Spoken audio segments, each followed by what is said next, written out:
जितने वो डर के माहौल में कल सचिवालय थाना वो पहुंचे हैं रात को, जितना वो डरे हुए थे कि उनके ऊपर कोई बम फेंक देगा, उनके ऊपर घर में कोई 4 आदमी घुस गया है, इसकी जांच अविलंब सचिवालय थाना वरीय पुलिस अधिकारी तुरंत करें। और जिस तरीके से हमारे पूरे परिवार का चरित्र हनन प्रेस वार्ता करके किया जा रहा है, हम लोग अब कानूनी रूप से इनके ऊपर कार्रवाई करने की प्रक्रिया में जा रहे हैं। हमारी माता जी के ऊपर आरोप लगाया गया 5 लाख 10 लाख रुपए मांगने का, कि उसकी माता मांगते रहती है, देते रहते हैं। तो आपके मीडिया के तमाम लोगों के माध्यम से उनको बता देना चाहते हैं कि हमारी माता 5 लाख 10 लाख रुपए किससे ली है, नहीं ली है कि 50 करोड़ ली हैं, इसका प्रमाण आप साबित कर दीजिए। 30 जनवरी 2023 को सरकारी बंगला पे जो भी चीज़ें हुआ है वो सारा चीज़ें अनुष्का यादव जी के द्वारा न्यायालय में रखने का अब हम लोग काम कर रहे हैं। अनुष्का यादव के भाई आकाश यादव और तेज प्रताप यादव के बीच में जो विवाद चल रहा है, ये विवाद दिन प्रतिदिन गहराता चल रहा है। नमस्कार, न्यूज़ देख रहे हैं आप और मैं हूं सानिया आपके साथ। पहले आकाश यादव ने तेज प्रताप यादव के खिलाफ कोर्ट में जाकर के एफआईआर दर्ज करवाई और कहा कि तेज प्रताप यादव लॉरेंस बिश्नोई गैंग से उनको धमकी दिलवाते हैं, वो खुद भी धमकी दे रहे हैं, जान से मरवाने की धमकी दे रहे हैं, ये आरोप उन्होंने लगाया। जिसके बाद तेज प्रताप यादव ने प्रेस कॉन्फ्रेंस की और कई सारी बातें कही, उन्होंने कई सारे खुलासे किए आकाश यादव उनके परिवार के बारे में। और यहाँ तक कि ये जो बातें कही जा रही थी कि तेज प्रताप यादव आकाश यादव की गैर मौजूदगी में उनके घर में जाते हैं, तो ये सारे खुलासे भी उन्होंने किए। और अब देखिए कि आकाश यादव अब ये कहते हुए नजर आ रहे हैं कि तेज प्रताप यादव इतने डरे डरे सचिवालय पहुंच गए, वहां जाकर के वो आरोप लगाने लगे।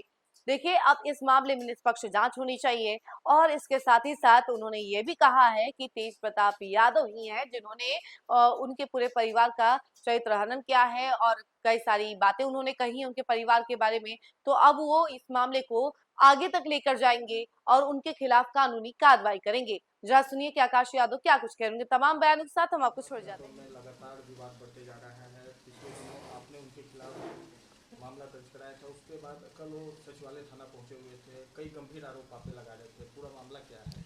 मैं सबसे पहले तो ये बिहार सरकार से और बिहार प्रशासन से ये आग्रह करता हूँ और ये मांग करता हूँ कि जितने वो डर के माहौल में कल सचिवालय थाना वो पहुँचे हैं रात को, जितना वो डरे हुए थे कि उनके ऊपर कोई बम फेंक देगा, उनके ऊपर घर में कोई 4 आदमी घुस गया है, इसकी जांच अविलंब सचिवालय थाना वरीय पुलिस अधिकारी तुरंत करें और जांच कर सीसीटीवी फोटोज निकाल कर इसका सचता क्या है, क्या सच है, मीडिया के सामने में रखें और हम लोग उस आधार पर इनके ऊपर लीगल नोटिस के साथ कानूनी प्रक्रिया में जाने का काम करेंगे।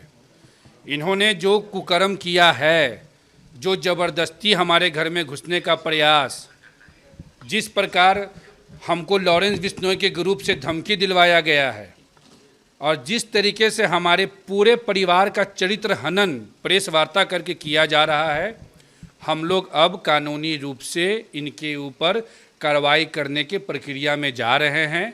अनुष्का यादव जी के द्वारा राष्ट्रीय महिला आयोग की टीम के साथ हम लोग संवाद करते हुए अपने सारे पीड़ा को रखेंगे और इस निष्पक्ष जांच की मांग हम लोग करेंगे। उनके द्वारा जिस प्रकार हमारी माता जी के ऊपर आरोप लगाया गया 5 लाख 10 लाख रुपए मांगने का, कि उसकी माता मांगते रहती है, देते रहते हैं, तो आपके मीडिया के तमाम लोगों के माध्यम से उनको बता देना चाहते हैं कि हमारी माता 5 लाख 10 लाख रुपए किससे ली है, नहीं ली है कि 50 करोड़ ली हैं, इसका प्रमाण आप साबित कर दीजिए। लेकिन आपकी माता जी ने, बिहार की प्रथम महिला मुख्यमंत्री श्रीमती राबड़ी देवी जी ने नौकरी के नाम पे लोगों से ज़मीन लिखवाया है। ये मामला न्यायालय में चल रहा है। आपके भाई से लेकर आपके बहन लोग, सब लोग उसमें नेम्ड हैं। आपने बोला कि आप 10 लाख 20 लाख का मेरा खर्ची चलाते हैं, तो आप किस आधार पे मेरा खर्ची चलाते हैं? क्या आधार है? आप कौन है भाई मेरे? प्रमाण दीजिए। और मैंने सीबीआई के समक्ष भी इस मामले को मैंने रखा है और मैं सोमवार को मैं दिल्ली जाऊंगा, मंगलवार को मैं दिल्ली जाऊंगा और सीबीआई के समक्ष एक लेटर कानूनी प्रक्रिया से मैं डालूंगा कि 2025 बिहार विधानसभा का चुनाव का पूरा फंडिंग और जो हमारे ऊपर आरोप लगाया गया है कि मैं बख्तियारपुर में मैंने ज़मीन लिया है, नया गांव में ज़मीन लिया है, बिहटा में ज़मीन लिया है, इन सारे विषयों पे जांच हो कि आकाश यादव जी का परिवार तेज प्रताप यादव से कितना करोड़ लिया है और ये करोड़ों रुपए तेज प्रताप यादव जी के पास कहाँ से हल जोत कर आया है, कहाँ से खेती कर आया है। ये अब मीडिया के सामने में, प्रशासन के सामने में, कानून के सामने में रखे। मीडिया बहुत आसान चीज़ होता है किसी के छवि को खराब करने का। हमने किसी के गलतियों को माफ़ किया था, पाप और अपराध को मैंने कभी नहीं माफ़ किया है। और इस बार जो उन्होंने किया है ये पाप है और अपराध है और इसकी सज़ा हमको न्यायालय पे भरोसा जरूर देगा। कल तक तो आपके घर वो कभी आए और कहे कि ये तो हमारा अपना रिश्ता है, क्यों कोई रोक देगा हमें क्या? भैया आप जो हमसे सवाल कर रहे हैं, आप ही थे ना उस दिन जब ये प्रेस कॉन्फ्रेंस करके हमारे परिवार के बारे में जब निगेटिव बोले थे, तो इसी जगह पे ना वो आए थे। तो हमने आप लोग को बोला था कि भैया इसको मसाला मत बनाइए। आप थे, प्रकाश भैया थे रिपब्लिक भारत वाले, याद है ना? तो मैंने कहा था कि मसाला मत बनाइए, छोड़ दीजिए। तो मेरे घर ये आते थे, नहीं आते थे, मीडिया में बोलते, उसको तो इन्होंने कल कहा कि बात गई बीत गई। आप सोचिए कितना मनबरहू और कितना शौकिया लोग होगा कि किसी की बहू बेटी का इज्जत को सड़क पे नीलाम करके, हनन करके कह रहा है कि बात गई, बात छोड़िए, हम आपके घर जाते हैं। इतना आसानी से नहीं चलेगा। कानून है, न्यायालय है। हम लोगों ने सारे साक्ष्य को, सारे तथ्यों के साथ न्यायालय के समक्ष बातों को रखा है। एविडेंस के साथ छेड़छाड़ हुआ है।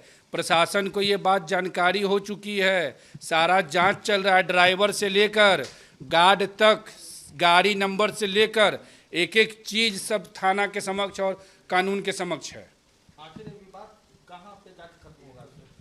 आपके तरफ से भी आरोप लगाया जा रहा है, फिर कल वो आरोप लगा रहे हैं, आखिर इसका अंत कब हो? इस देखिए क्या चाहते हैं? देखिए मेरा स्टार्टिंग टाइम से मेरा स्पष्ट मांग है कि हमको आदरणीय लालू प्रसाद यादव जी के परिवार से ना 5 करोड़ रुपया चाहिए, ना एमएलसी का सीट चाहिए, ना राज्यसभा का सीट चाहिए, ना एमएलए चाहिए, ना राजद में कोई बड़ा पद चाहिए।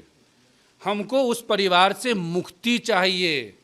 अगर हम लोगों के द्वारा एक बार भी 10 नंबर में घुसने का प्रयास, 26 नंबर में घुसने का प्रयास, 2 नंबर में घुसने का प्रयास या इनके बंगला में घुसने का प्रयास अगर किया गया है तो वो बता दीजिए हमको।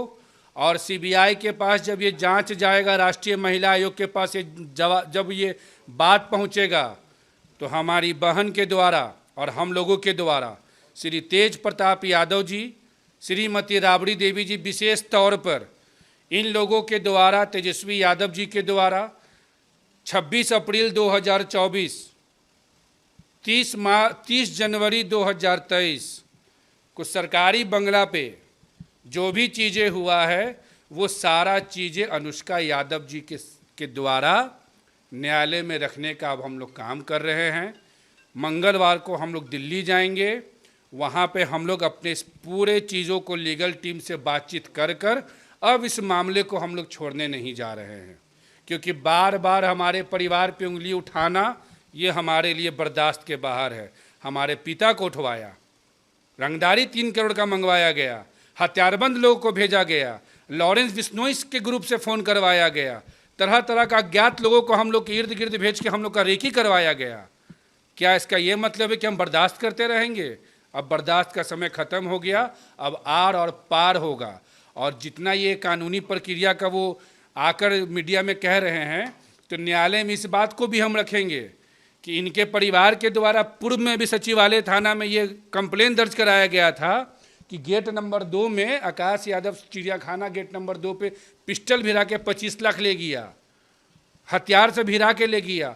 तो बार बार कानून का दुरुपयोग करना भी कानूनी रूप से जुर्म है। ये इस बार हम लोग इनको बताने का काम करेंगे कि गरीब आदमी का सहारा न्यायालय और प्रशासन आज भी है।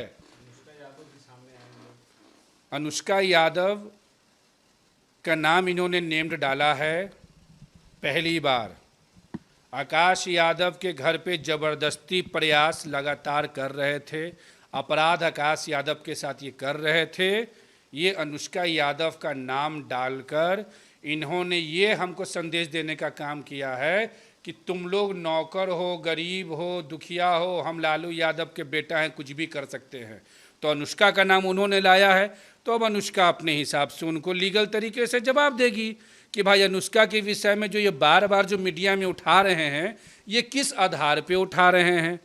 अनुष्का के बेटी हमारी भगनी उज्जैनी के विषय में जो पिता कौन है, इतना बेचैनी इनको जो खा रहा है, इसका आधार क्या है, ये अब इनको न्यायालय के समक्ष तो रखना होगा।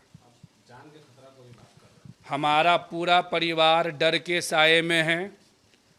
हमारा मामला न्यायालय से लेकर प्रशासनिक जांच में जा चुका है। अंतर्राष्ट्रीय नंबर से हमको भी धमकी और अब कानून का झूठा मुकदमा फर्जी डालकर हमारे लोगों को डराने का प्रयास।